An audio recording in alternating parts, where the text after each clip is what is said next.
క్రైస్తీలా మన ప్రభువును లోకరక్షకుడైన యేసుక్రీస్తు నామమున మీ అందరికీ నా యొక్క ప్రత్యేక వందనములు. ఈ ఉదయకాల సమయమున దేవుడు మనకిస్తున్నటువంటి వాగ్దానమును చదువుకుందాం. యెషయా గ్రంథము 54వ అధ్యాయము 10వ వచనము. నా కృప నిన్ను విడిచిపోదు. ఆమేన్. దేవునికే మహిమ కలుగును గాక. ఈ ఉదయకాల సమయమున దేవాతి దేవుడు ఈ యొక్క వాగ్దానము ద్వారా మనందరితో మాట్లాడుతూ ఉన్నారు.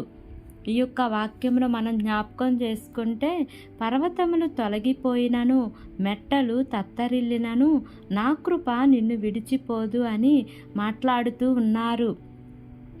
చాలాసార్లు మనకు అనిపిస్తూ ఉంటుంది, దేవుని కృప నాకు తోడుగా లేదేమో, దేవుని కృప నన్ను విడిచిపెట్టేసిందేమో, ఆయన నన్ను విడిచిపెట్టేశాడేమో అని చాలాసార్లు అనుకుంటూ ఉంటాం. కానీ 138వ దావీదు కీర్తనలో చాలాసార్లు ఈ విధంగా వ్రాయబడి ఉన్నది. నీ కృప నిరంతరము ఉండును అని వ్రాయబడి ఉన్నది. నిజమే ప్రియ దేవుని బిడ్డలారా, ఆయన కృప నిరంతరము ఉంటుంది. ఆయన కృప తరతరములు నిలిచి ఉంటుంది. బైబిల్ గ్రంథంలో సౌలుకి దేవుడు తన కృపను దూరం చేశారు. ఎందుకంటే సౌలు దేవుని పనిని మానివేసి తన ఇష్టానుసారంగా చేస్తూ ఉన్నాడు. దేవుని మాటను ప్రక్కన పెట్టి తన మాట చొప్పున, తన ఆలోచనల చొప్పున చేస్తూ ఉన్నాడు. ఈ ఉదయకాల సమయమున ఈ యొక్క వాక్యము వింటున్న ప్రియ సహోదరి సహోదరుడా, ఈ రోజున దేవుడు ఈ వాగ్దానము నీ జీవితంలో నెరవేర్చాలి అన్నా, ప్రభు కృప నిన్ను విడిచిపోకూడదు అంటే, దావీదు వల్లే దేవుని చిత్తానుసారంగా, దేవుని హృదయానుసారంగా జీవించు.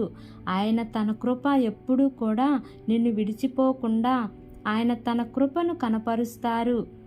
ఆయన నీకు నిశ్చయముగా గొప్ప క్షేమమును, నెమ్మదిని, దీవెనలను నీవు అనుభవించగలుగుతావు. ఈరోజు దేవుని కృప మనకు లేకపోతే మనము బ్రతకగలుగుతామండి? దేవుని కృప లేకుండా మనము ఏమైనా చేయగలుగుతామా? పౌలు గారు ఈ విధంగా వ్రాసినారు, నేను ఏమై ఉన్నానో నీ కృప వలనే ప్రభువా అని అంటాడు. నీ కృప నాకు చాలును అని అంటాడు. ఆయన కృప మనకు చాలును. ఆ కృప కొరకు మనందరం కూడా ప్రయాసపడదాం. ఆ కృప ద్వారా గొప్ప ఆశీర్వాదములు పొందుకునే వారముగా మనం ఉందాం. దేవుడి వాగ్దానము మనందరి జీవితములలో నెరవేర్చబడును గాక. ఆమేన్. ప్రార్థన చేసుకుందాం.